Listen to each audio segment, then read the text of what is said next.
at home. Take me back to a day when we weren't alone. Take me back to an age when the world felt small, way back before we blew it all. Take me back to a place where I felt at home. Take me back to a day when we weren't alone. Take me back to an age when the world felt small, way back before we blew it all. Too many things going on, I can't keep track of them all. From people dropping a bomb to people putting up walls. I feel like life is on hold, perception stuck in a vault. I know that time can heal all, but how much time till we fall? It's awfully chilly outside when there's no shelter to hide. When everything is a lie, you'll find that out in some time. But when the things on your mind are all considered a crime, communication aside, we'll all just fight till we die. Is this an argument or just the start of it? Either way, I don't wanna be a part of it. Can I just get some space? I don't have the heart for this. I can't be picking up the pieces, fixing scars from this. Is this an argument or just the start of it?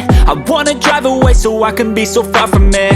I wanna find a place where no one breaks their promises, or maybe drown myself in something that is bottomless. Take me back to a place where I felt at home. Take me back to a day when we weren't alone. Take me back to an age when the world felt small, way back before we blew it all. Take me back to a place where I felt at home. Take me back to a day when we weren't alone. Take me back to an age when the world felt small, way back before we blew it all. I know that things seem bad, but they could be much worse. There's always someone else who has a greater curse, a greater thirst, a hunger, pain, and mercy. Just find whatever you got and try to be thankful first. I wanna feel again, I need a couple friends. I never really understood just how the story ends, but I can feel it's tense, don't know the consequence. The volatility of life, my only confidence. Is this an argument or just the start of it?